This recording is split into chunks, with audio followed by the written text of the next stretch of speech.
Welcome to the Transitions Daily podcast. Transitions Daily is an online recovery group that offers a daily distribution of popular recovery resources accompanied by a secret Facebook group for discussion. We hope you enjoy today's readings. This is Transitions Daily for June 23rd, read by Craig M. from Denny, Scotland. AA Thoughts for the Day. Obedience. We of AA obey spiritual principles, at first because we must, then because we ought to, and ultimately because we love the kind of life such obedience brings. Great suffering and great love are AA's disciplinarians, we need no others. As Bill sees it, page 27. Thought to consider. The spiritual approach to recovery is not about relinquishing responsibility for our lives to some cosmic butler. Acronyms. HALT. Hope, acceptance, love, tolerance. Just for today.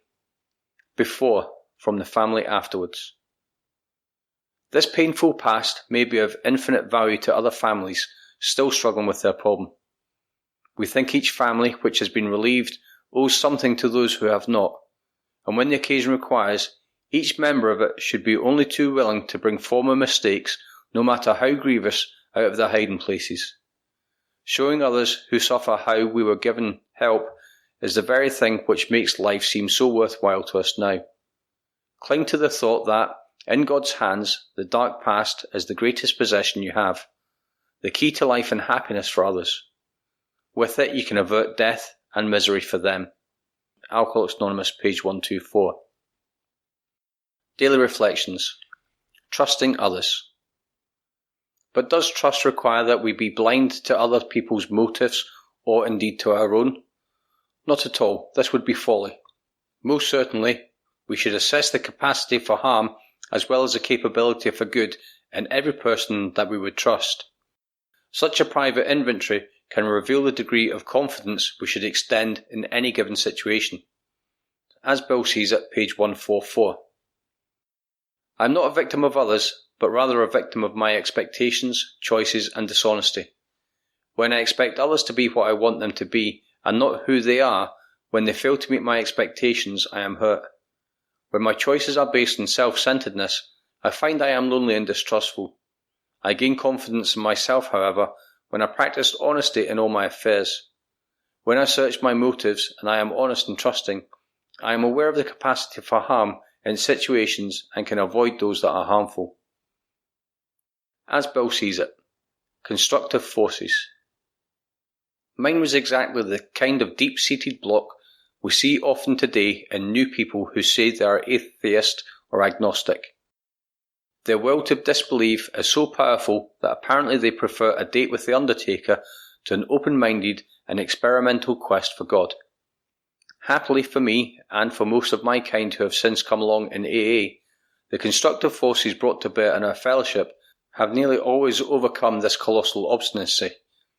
Beaten into complete defeat by alcohol, confronted by the living proof of release, and surrounded by those who can speak to us from the heart, we have finally surrendered. And then, paradoxically, we have found ourselves in a new dimension, the real world of spirit and faith. Enough willingness, enough open-mindedness, and there it is. AA Today, page 9. Big Book quote. It is plain that a life which includes deep resentment leads only to futility and unhappiness. To the precise extent that we permit these, do we squander the hours that might have been worthwhile. It's Alcoholics Anonymous, How It Works, page 66. 24 hours a day. AA Thought for the Day. No chain is stronger than its weakest link.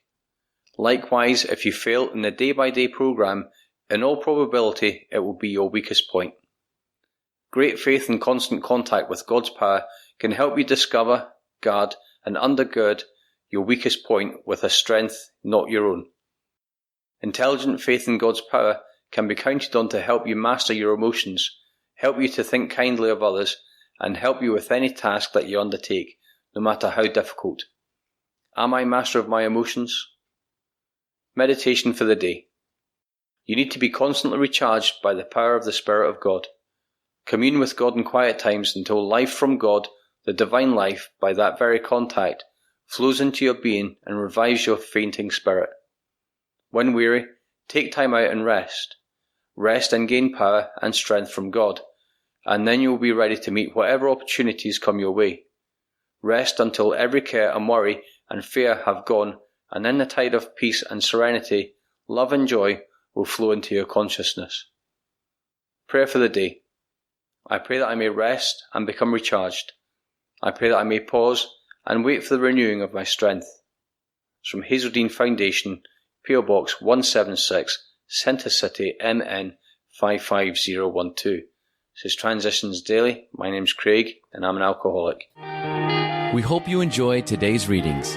You can also receive Transitions Daily via email and discuss today's readings in our secret Facebook group.